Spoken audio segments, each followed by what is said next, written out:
부활 후 첫째 주일 오늘 예배에 참석하신 모든 분들 주님의 이름으로 환영합니다. 모두 함께 묵도하심으로써 오늘 예배 드리도록 하겠습니다.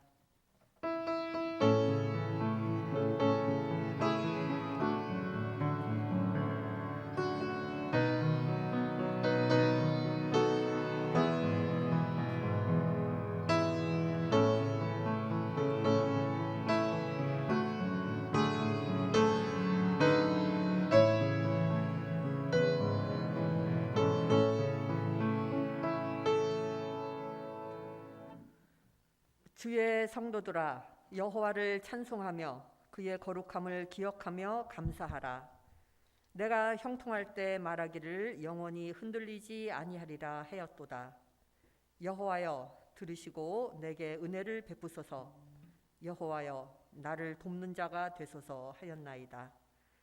주께서 나의 슬픔이 변하여 내게 춤이 되게 하시며 나의 베옷을 벗기고 기쁨으로 띠우셨나이다.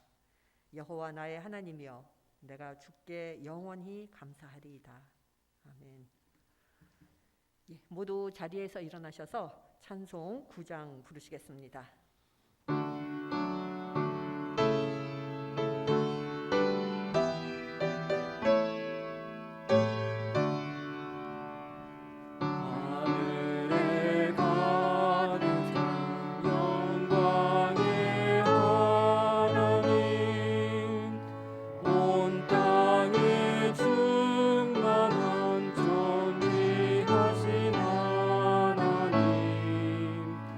생명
다 함께 사도신경으로 저희들의 신앙을 고백하겠습니다. 나는 전능하신 아버지 하나님 천지의 창조주를 믿습니다. 나는 그의 유일하신 아들 우리 주 예수 그리스도를 믿습니다.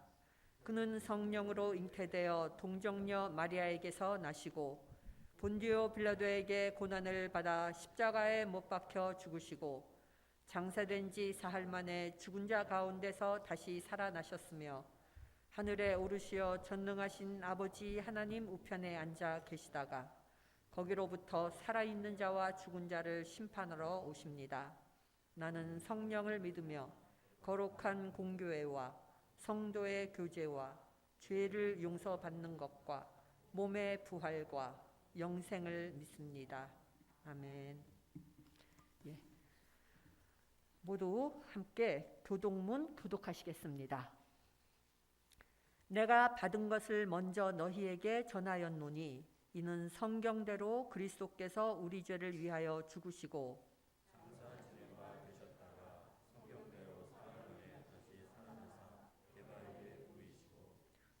후에 12 제자에게와 그 후에 500여 형제에게 일시에 보이셨나니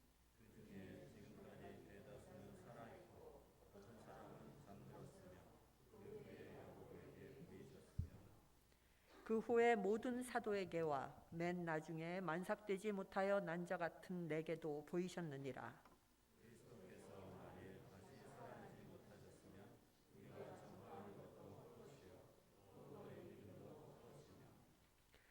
만일 그리스도 안에서 우리가 바라는 것이 다만 이 세상의 삶뿐이면 모든 사람 가운데 우리가 더욱 불쌍한 자이리라.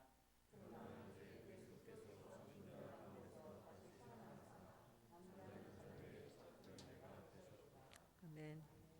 이 시간은 저희들이 하나님과 이웃을 향해 지은 저희들의 죄를 고백하며 침묵 기도를 드리시겠습니다.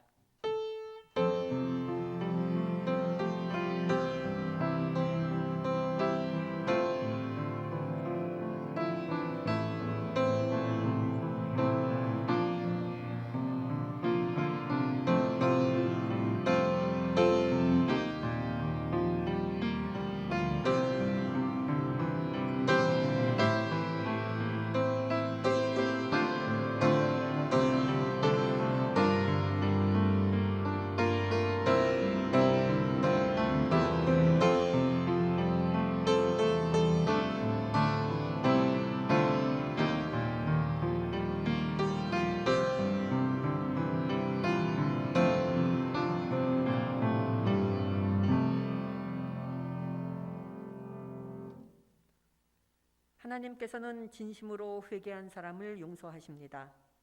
그러므로 예수 그리스도 안에 있는 사람은 정죄에 당하지 않습니다. 그것은 예수 그리스도께서 우리를 죄와 죽음의 세력에서 해방시키셨기 때문입니다. 그러므로 나는 성부와 성자와 성령의 이름으로 지금 우리가 고백한 모든 죄가 용서받았음을 선언합니다. 아멘. 자리에 앉아주시기 바랍니다. 찬송 322장 부르시겠습니다.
기도드리시겠습니다. 사랑이 많으신 하나님, 감사합니다. 이렇게 주일날 주님 앞에 나와 예배 드릴 수 있음에 감사드리고, 지금 이 시간 함께 손을 모아 주님께 기도드릴 수 있음에 감사합니다. 또한 저희 삶에 역사하시고 저희를 인도해 주셔서 지난 일주일도 무사히 잘 보낼 수 있게 하심에 감사드립니다. 하나님 아버지, 지금 이 시간만큼은 모든 생각을 잠시 내려두고 저희의 삶을 돌아보고 회개하며 주님 앞에 나오길 원합니다. 그동안 삶이 바빠 주님이 아닌 나의 눈앞에 놓여져 있는 것들에 사로잡혀 있었고, 주님의 마음이 아닌 나의 마음으로 상황을 판단하고 사람들을 대했던 것을 저희가 돌아볼 수 있게 해주세요. 하나님 아버지, 오늘은 세월호 참사 9주기입니다. 희생자 가족분들의 마음을 돌봐주시고 이 날을 기억하며 이러한 비극이 또다시 일어나지 않을 수 있도록 저희가 항상 저희의 자리에서 책임감을 가지고 최선을 다할 수 있도록 인도해 주세요. 그리고 지금도 낯선 땅에서 주님을 전하고 있을 선교사님들을 위해 기도드립니다. 선교하시는데 물질적인 어려움이 없도록, 안전하실 수 있도록, 선교사님 가정에 축복이 더하여질 수 있도록 인도해 주세요. 또 교회를 위해 항상 섬겨주시는 목사님과 선생님께서 교회 사역을 하시는데 어려움 없도록 도와주시고, 저희 찬양팀과 성가대가 온전히 주님을 예배할 수 있도록 인도해 주세요. 주님, 이제 이 시간 목사님께서 설교를 하십니다. 목사님께서 설교를 잘 하실 수 있도록 저희가 온전히 다른 생각하지 않고 주님께 예배드릴 수 있도록 인도해 주세요. 예수님 이름으로 기도드립니다. 아멘.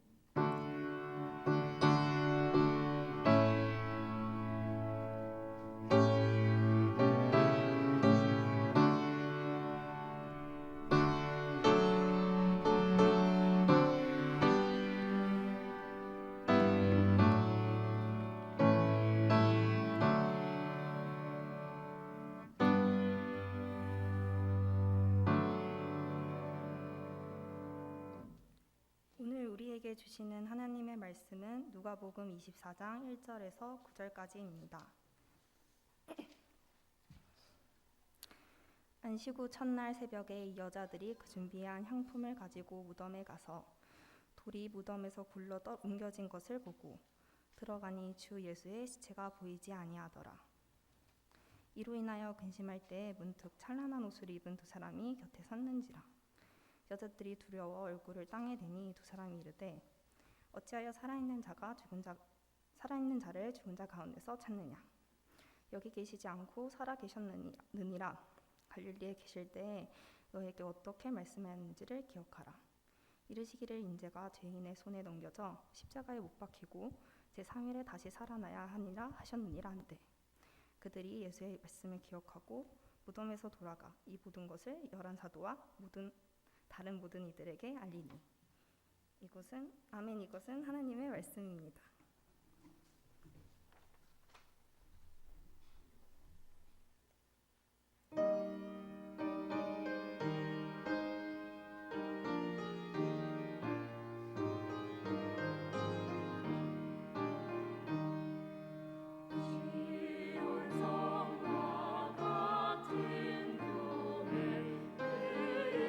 영광 바롭다.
잠시 기도하겠습니다.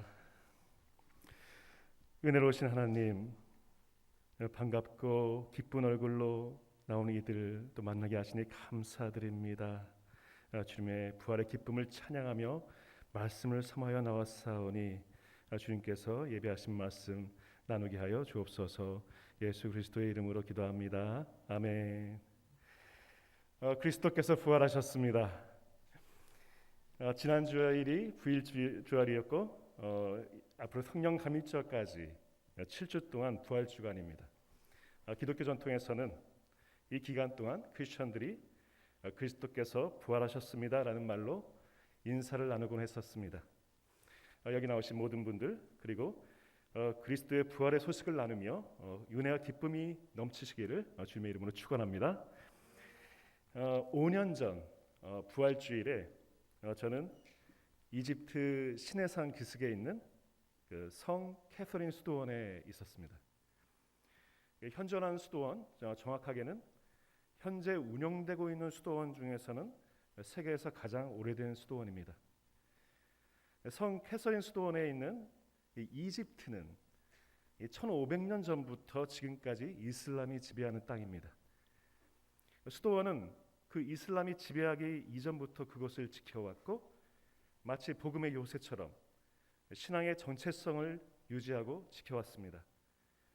그 세월만큼 여러 가지 전설이 전성되고 있었는데 그중 가장 잘 알려진 것이 수도원 뒤편에 있는 모세의 가시떨기 나무입니다. 모세가 신을 벗고 하나님을 만난 자리이기 때문에 지금도 순례객들은 이곳에서 신을 벗고 들어가게 되었습니다. 우리에게 이 시내산은 출애굽 사건을 통해서 익숙하고 또 성지 순례의 단골 방문지이기도 합니다. 그러나 그곳은 예나 지금이나 이슬람의 땅이며 수도원을 제외한 모든 지역은 이슬람 예식을 따르는 지역입니다. 이슬람의 땅에서 그리스도의 부활을 기념하며 예배를 드리는 경험은 그 자체만으로도 감동이었습니다. 또 한 가지 소소한 감동이 또 하나 있었습니다. 저에 대한 환대였습니다. 그 성 캐서린 수도원은 이 동방 정교회에 속한 수도원이기 때문에 그 정교회의 전례 양식에 따라서 이 토요일 늦은 밤에 예배를 드리고 그 새벽에 다시 나와서 부활을 기념하는 예배를 드렸습니다. 수도원 예배는 관광객들은 참여할 수가 없습니다. 주로 러시아나 그리스에서 온 이 정교회 순례객들이 미리 허락을 받고 그 예배에 참여할 수 있었는데 당시에는 그 연구생 자격으로 방문 허가를 받아가지고 그 수도원의 모든 행사를 참여할 수가 있었습니다. 수도원은 아주 소박한 그 환영의 인사를 제게 해주었는데 그것은 예배 때에 이 성경 본문을 단 한 명인 이 한국 사람을 위해서 이 한국어로 읽어 주는 것이었습니다. 비록 어눌했지만은 소소한 감동이 제게 왔는데 그때 읽었던 본문이 바로 오늘 함께 읽었던 이 본문이었습니다. 자, 오늘 읽은 본문에 이 제목을 붙인다면 당연히 예수님의 부활일 것입니다. 예수님의 부활이 제목이라면 우리가 예상할 때 이 본문의 내용은 승리의 기쁨과 이 환희가 가득해야 할 것입니다. 영광을 찬송하면서 생명에 대한 감사가 넘쳐나야 될 것입니다. 그런데 그 장면이 그렇지가 않습니다. 무덤에서 예수님의 시신이 사라진 것을 그 본 여인들 그리고 그 소식을 전해 들은 그 제자들 모두 당황하고 어쩔 줄 몰라하고 두려워하고 또 어처구니 없어하고 또 불신하고 이상하게만 여기는 것이 오늘 우리가 읽은 이 본문의 장면입니다. 부활이 바로 눈앞에 일어났음에도 이 사람들은 부활을 믿지 못하였습니다. 그저 그 시신이 사라졌다는 것, 무덤이 비었다는 것, 이 눈앞에 보이는 그 사실이 그들에겐 당황스럽고 두렵고 이상하기만 했던 것입니다. 그것이 부활이라는 예수 그리스도의 그 승리의 사건이라는 것을 깨닫기까지는 그 한참 동안의 시간이 필요했습니다. 인간은 너무 작은 것도 보지 못하지만 너무 큰 것도 볼 수가 없지요. 지구가 너무 커서 마치 시속 1670km로 구르고 있다는 것, 그리고 초속 30km로 이렇게 앞으로 나가고 있다는 것을 아무도 깨닫지 못합니다. 하나님의 계획 또한 그렇죠.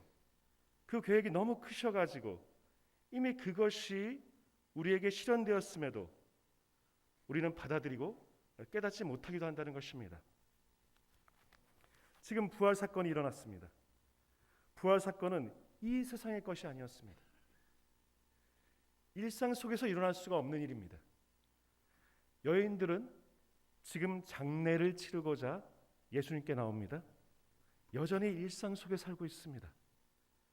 이 여인들이 부활의 사건을 처음 발견하게 되었을 때 그 반응은 결코 반갑고 기쁠 수만은 없었을 것입니다. 두려웠고 당황스러웠습니다. 어쩌면 그 십자가 사건으로 인해서 이미 지칠 대로 지쳤고 눈물은 마를 대로 마르고 목소리마저 나오지 않는 그런 상황이었습니다. 이 사람들에게 이 사건은 어쩌면 더 큰 고난으로 나타난 것입니다. 두려웠던 이 여인들에게 천사가 나타납니다. 그리고 이 사건을 설명해 줍니다. 자, 5절부터 다시 한번 읽어보겠습니다. 5절입니다. 시작. 여자들이 두려워 얼굴을 땅에 대니 두 사람이 이르되 어찌하여 살아있는 자를 죽은 자 가운데서 찾느냐? 여기 계시지 않고 살아나셨느니라. 갈릴리에 계실 때에 너희에게 어떻게 말씀하셨는지를 기억하라. 이르시기를 인자가 죄인의 손에 넘겨져 십자가에 못 박히고 제3일에 다시 살아나야 하리라 하셨느니라 한데 그들이 예수의 말씀을 기억하고, 자, 여자들이 예수님의 말씀을 지금 기억한다고 그랬습니다. 회상한다고 했습니다. 자, 이 말씀은 어떤 말씀입니까? 7절 말씀이죠. 인자가 반드시 죄인의 손에 넘어가서 십자가에 처형되고 사흘째 되는 날에 살아나야 한다. 바로 이 말씀입니다. 자, 이 말씀은 결국 이 모든 것, 자, 죄인의 손에 힘없이 넘어가고 십자가를 지고 또 돌아가시고 또 다시 살아나시는 그 모든 과정이 하나님께서 계획하시고 이루시는 것이란 말씀입니다. 이 말씀이 갈릴리에 계실 때부터 너희에게 말씀하셨다고 지금 얘기하고 있습니다. 자, 이 말씀의 배경을 잠깐만 보겠습니다. 그러니까 누가복음 9장에 가면 갈릴리에 어떤 사건이 있었는지가 나타납니다. 자, 9장 20절부터 잠깐 같이 읽겠습니다. 자, 20절입니다. 시작. 예수께서 이르시되 너희는 나를 누구라 하느냐? 베드로가 대답하여 이르되 하나님의 그리스도이니이다 하니 경고하사 이 말을 아무에게도 이르지 말라 명하시고 이르시되 인자가 많은 고난을 받고 장로들과 대제사장들과 서기관들에게 버림받아 죽임을 당하고 제3일에 살아나야 하리라 하시고 또 무리에게 이르시되 아무든지 나를 따라오려거든 자기를 부인하고 날마다 제 십자가를 지고 나를 따를 것이니라. 아멘. 자, 예수님께서 처음으로 죽음과 부활을 예고하시는 장면입니다. 그런데 이 말씀은 바로 베드로가 주를 그리스도라 고백하는 그 사건 다음에 이어지는 말씀이었습니다. 자, 근데 이 베드로가 예수님을 그리스도라고 고백할 수 있는 이유가 있었지요. 그렇게 이해할 수 있을 만한 큰 사건이 바로 그 전에 있었습니다. 여러분들이 잘 아시는 5,000명을 먹이는 사건이 있었습니다. 큰 기적이 있다 보니까 이 베드로는 바로 이 예수님이야말로 그들이 기다리던 그 메시아, 힘이 있고 능력이 있는 왕 같은 그리스도로 고백할 수가 있었던 것입니다. 그런데 예수님께서 전혀 예상 밖의 그 말씀을 하시는 것입니다. 고난이 닥칠 것이고 힘없이 배척당할 것이고 죽을 것이다. 베드로는 이 말을 받아들일 수가 없었습니다. 자, 마태와 마가복음에서는 예수님의 말씀을 부인하면서 만류하는 그 베드로의 모습이 나옵니다. 마태복음 16장 22절을 읽어드리겠습니다. 베드로가 예수를 붙들고 항변하며 이르되 주여 그리 마옵소서 이 일이 결코 주께 미치지 아니하리이다. 이렇게 말하면서 예수님의 말씀을 부인합니다. 대들기까지 합니다.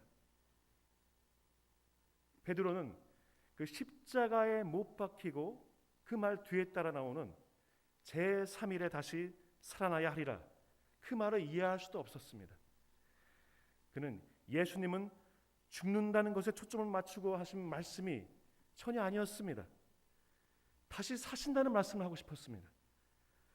그런데 이 베드로는 애초에 그 말이 귀에 들리지도 않았습니다. 원래 사람은 자신이 듣고 싶어하는 말만 듣는 법이기 때문입니다. 그래서 예수님께서는 이 베드로에게 사탄아, 내 뒤로 물러가라. 너는 나를 넘어지게 하는 자로다. 내가 하나님의 일을 생각하지 아니하고 도리어 사람의 일을 생각하는 도다 하고 꾸짖으시지요. 베드로가 생각하는 사람의 일은 무엇입니까? 자, 우리가 원하는 것, 우리 자신을 생각하면 압니다. 사람이 원하는 것은 고난이 면제되고 죽음도 사라지고 오직 승리함만이 우리에게 주어지는 것입니다. 하지만 하나님께서 계획하시는 것은 무엇입니까? 고난과 십자가의 죽음을 거쳐야만 부활의 승리가 있다고 말씀하는 것입니다. 자, 이 장면을 이 새벽에 빈 무덤에 찾아온 여인들이 지금 회상하고 있습니다. 이 여인들은 예수님께서 5천 명을 먹이신 그날 바로 거기에 있었습니다. 그런데 애초에 5천이라는 그 숫자는 여인과 아이를 뺀 숫자입니다. 그 여인들은 그 5천이라는 숫자에 포함되지도 않았습니다. 예수님께서 제자들과 함께 있을 때에도, 베드로가 주를 그리스도라고 고백할 때에도 그 여인들은 거기에 있었습니다. 그리고 예수님이 처음으로 자신의 죽음과 고난 그리고 부활을 예고하실 때에도 그녀들도 거기에 있었습니다. 하지만 이 여성들은 늘 숫자에도 끼지 못했습니다. 여인들은 그저 이름도 없이 빛도 없이 뒤에서 그림자처럼 따르며 주님을 섬겼을 뿐이었습니다. 그녀들도 예수님의 말씀을 다 이해하지 못했을 것입니다. 다만 그 말씀을 그저 듣고 싶은 대로 듣지 않고 그 말씀 그대로 잊지 않고 기억하고 있었다는 것입니다. 그래서 그녀들은 말씀대로 그 고난의 시간에 예수님의 곁을 지킬 수가 있었고, 또 십자가 곁을 떠나지 않았으면 이제는 무덤까지 찾아와서 예수님의 부활을 제일 먼저 목격할 수가 있었던 것입니다. 그녀들이라고 왜 힘들지 않았겠습니까? 가장 힘들고 고통스러운 사람들이었겠죠. 다만 묵묵하게 그 말씀을 쫓아가는 그 발걸음 끝에는 부활의 승리가 기다리고 있었음을 이 여인들을 통해서 드러나고 있는 것입니다. 이름 없고 빛도 없고 그림자 같은 여인들입니다. 어느덧 그 앞에 나서던 제자들과 무리가 사라지면서 그 그녀의 그 감추셨던 이름과 드러나지 않던 모습들이 전면에 드러나게 됩니다. 묵묵히 말씀을 따라가던 그 삶 속에서 부활하신 예수님께서 가장 먼저 찾아와 주셨던 것입니다. 그래서 예수님께서는 자기 죽음과 부활을 예고하시면서 이렇게 말씀하십니다. 아까 읽었던 누가복음 9장 23절입니다. 또 무리에게 이르시되 아무든지 나를 따라오려거든 자기를 부인하고 날마다 제 십자가를 지고 나를 따를 것이라. 이 말씀은 제자들에게 말씀하신 것이 아닙니다. 그 무리를 향해서 말씀하셨습니다. 그 무리라 하면 제자들도 당연히 포함되지만 거기에는 이 여인들도 같이 있었습니다. 제자들은 자기를 부인하지 못했습니다. 자기를 부인한다는 것은 내가 나의 주인이 아니라는 말입니다. 제자들은 비록 주님을 그리스도라고 고백할 수는 있었지만 그 속에는 자기를 위한 열심만 있었고 하나님을 향한 복종은 없었습니다. 승리와 성공을 바라보는 그 제자들은 예수님이 십자가를 지는 것조차 상상조차 하기 싫었고 자기 십자가를 지는 것은 무슨 뜻인지 그 귀에 들어오지도 않았습니다. 자기 십자가를 진다는 것이 무엇입니까? 예수님께서 그랬듯이 하나님의 말씀에 순종하라는 것입니다. 자기를 부인하고 자기 십자가를 지는 것, 하나님이 나의 주인임을 인정하고 하나님의 말씀에 순종하며 나의 욕심이 아닌 하나님의 영광을 위해 주님이 주신 그 사명을 위해 살아가는 것, 바로 그것임을 믿으시기 바랍니다. 그 말씀을 이해하고 주님 가신 그 십자가 길을 따라간 사람들이 바로 이 여인들이었고, 마지막까지 주님 곁에 있다가 부활을 목격한 것도 바로 그 순종하는 여인들이었습니다.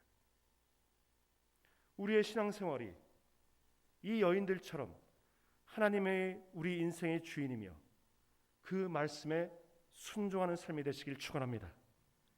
비록 그 길이 고난스럽게 보이고 그렇게 십자가의 길일지라도 그 길만이 생명의 길이며 부활의 승리가 있는 길임을 믿으시기 바랍니다.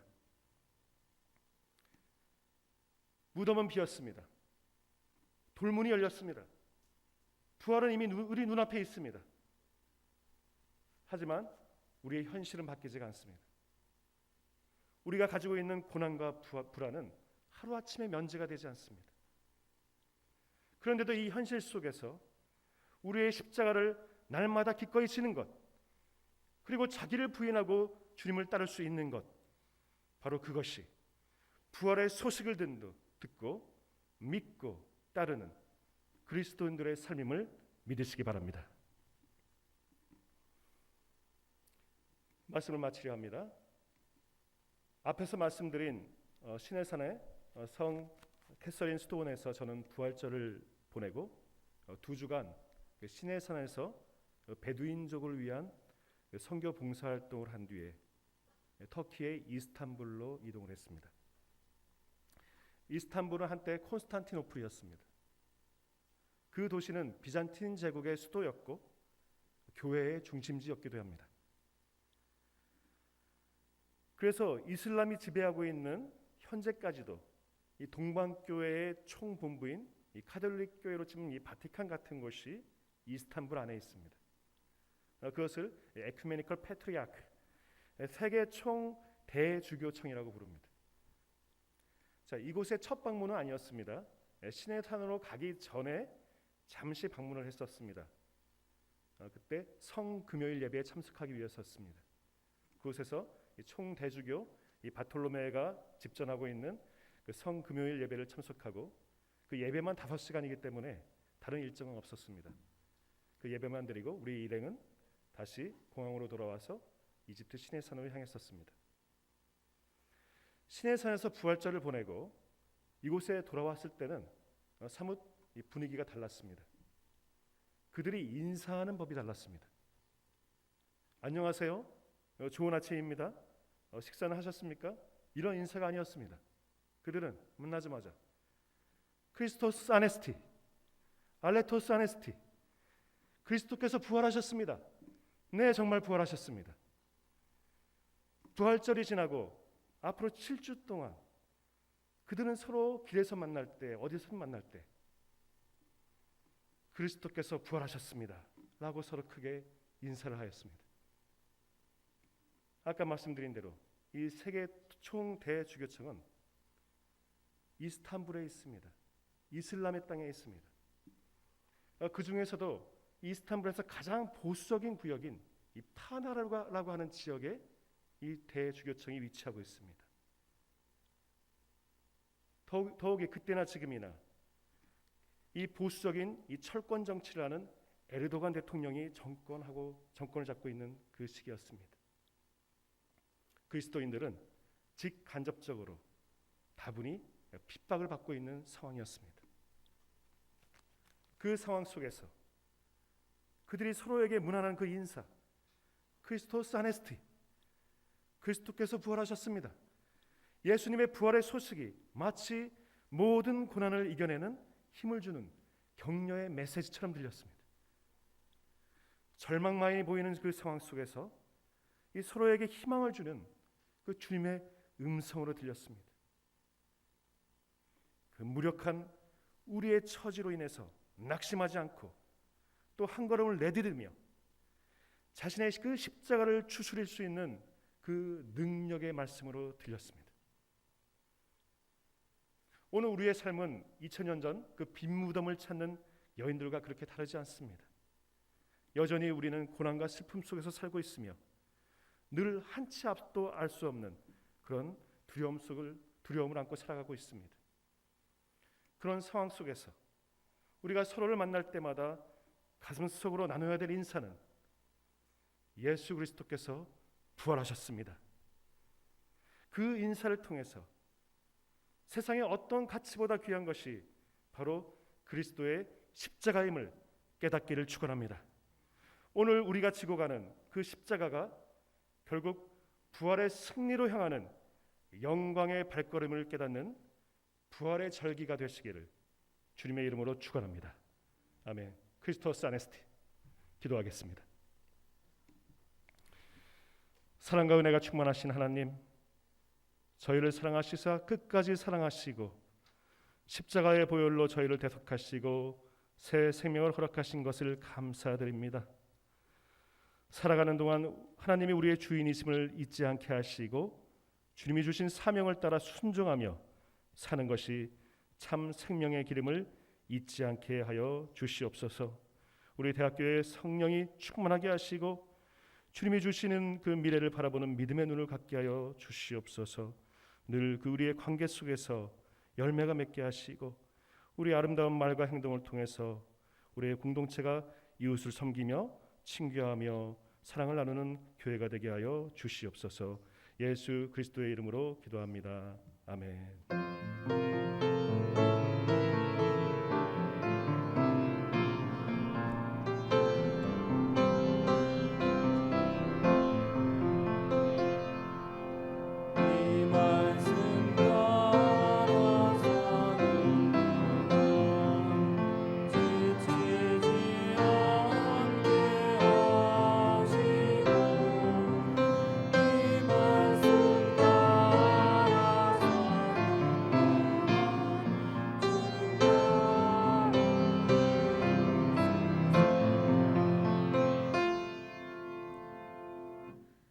봉헌 및 찬송하시겠습니다.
기도하시겠습니다. 사랑과 은혜가 풍성하신 주님, 저희들에게 필요한 것을 채워주시고 또한 부활하심으로 저희들의 희망이 되어주시는 주님의 은혜에 감사드립니다. 이 시간 주님께서 저희들에게 베풀어 주신 그 모든 것들에 감사드리며 저희들의 마음과 정성을 모두어 주님께 예물을 바칩니다. 이 예물을 주님께서 기쁘게 받아주시옵소서. 이 예물이 주님의 손길이 필요한 곳에 쓰여지게 하여 주시옵시고 이 예물이 쓰여질 때 부활의 기쁨이 전달되게 하여 주시고 주님의 사랑의 빛이 비추이게 하여 주시옵소서. 저희들을 항상 좋은 것으로 채워주시고 항상 저희들을 사랑해 주시는 주님의 은혜에 감사드리며 이 모든 말씀 예수님 이름으로 기도드립니다. 아멘. 네. 성도의 교제 시간입니다. 주위에 계신 분들과 인사 나누어 주시기 바랍니다.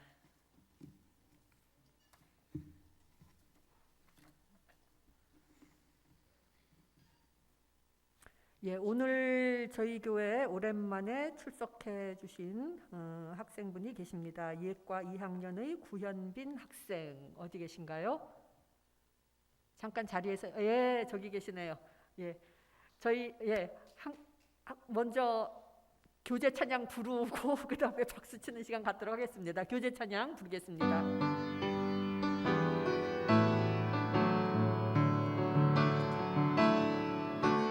당신은 하나님의 언약 안에 있는 축복의 통로, 당신을 통하여서 열방이 주께 돌아오게 되리. 네, 환영합니다. 축복합니다. 예, 자리에 앉아주시기 바랍니다. 예, 오늘 귀한 말씀과 은혜 나누어 주신 송효선 목사님께 감사드립니다. 또한 오늘 윤여길 반주자 선생님이 휴가이신데 간호학과 3학년 양하윤 학생이 오늘 저희 교회 반주를 해주셨습니다. 그런데 박수 치자고 그러시네요. 박수요. 예, 감사합니다. 그런데 이 교회 예배 반주가 그 피아노를 칠 줄 안다고 해서 할 수 있는 게 아닙니다. 지금 들어보니까 굉장히 교회 반주를 잘 해주시네요. 정말 감사드립니다. 그리고 또 감사드릴 것은 저희 성가대 학생분들이 점점 많이 나오기 시작하면서 성가대도 지금 자리 잡혀가고, 그다음에 오늘 보니까 찬양팀이 이제 거의 잘 이렇게 세워져 가는 것 같습니다. 처음에는 송화재 목사님 혼자 하다가 그다음에 조금 지나니까 건반이 나타나더니 그다음에는 싱어가 나타나더니 오늘은 드디어 학생도 아니고 공성찬 교수님께서 어쿠스틱까지 해주셨습니다. 예, 그 교수님이 이렇게 어쿠스틱이가 스트러밍이라 그러나요? 이렇게 잘하시는 줄 제가 또 오늘 처음 알았습니다. 정말 감사드리고요. 공선찬 교수님께도 찬양팀에 합류하셨는데 박수 드려야 될 것 같습니다. 감사합니다. 그리고 찬양팀 오늘 들어보니까 연습 시간이 제가 듣기로는 짧았던 것으로 알고 있는데요. 연습할 시간이 다들 바쁘시고 그래서 시간이 없었는데도 오늘 들어보니까 풀타임으로 연습하신 것처럼 정말 잘해주셨습니다. 감사드립니다. 앞으로도 성가대 찬양팀 점점 더 이렇게 자리를 잘 잡아가심으로써 저희 모두가 주님께 은혜를 예배를 통해서 은혜를 함께 나누는 그러한 귀한 저희 모임이 되기를 바랍니다. 예, 오늘은 부활절 둘째 주일입니다. 죽음을 이기시고 영원한 생명을 약속하신 주님의 은총과 사랑을 기억하고 묵상하는 이 부활절 절기가 되기를 소망합니다. 기도 제목이 주보에 나와 있습니다. 선교지와 교회와 교우분들과 대학과 의료원 기도 제목이 나와 있으니 본인 기도 시간에 잊지 마시고 함께 위해서 기도해 주시면 감사하겠습니다. 네, 모두 자리에서 일어나 주시기 바랍니다. 예수 그리스도 안에서 새 생명을 얻은 여러분에게 권고합니다. 게으른 사람들을 훈계하고 소심한 사람들을 격려하며 약한 사람들을 붙들어주고 모든 사람들을 인내로 대하십시오. 여러분 중에서는 악을 악으로 갚는 사람이 하나도 없도록 하고 언제나 남에게 선을 행하도록 힘쓰십시오. 항상 기뻐하십시오. 늘 기도하십시오. 어떤 처지에서든지 감사하십시오. 이것이 그리스도 예수를 통해서 여러분에게 보여주신 하나님의 뜻입니다. 아멘.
지금은 우리를 위하여 이 땅에 오셔서 고난 당하시고 십자가에 달려 돌아가시고 부활하신 주 예수 그리스도의 은혜와 우리를 사랑하셔서 아들을 아끼지 아니하시고 주시며 이 모든 일을 이루시는 하나님의 사랑과 저의 약함을 위해 탄식으로 간구하시는 성령님의 교통하심이 고난 중에도 자신의 십자가를 기꺼이 지고 예수님을 따르며 부활의 승리를 소망하며 영광에 이르기를 원하는 원주 의과대학교의 모든 지체들 머리 위에 그리고 그 가정과 직장과 나라와 민족 위에 지금으로부터 영원토록 함께 없으기를 간절히 축원하옵나이다.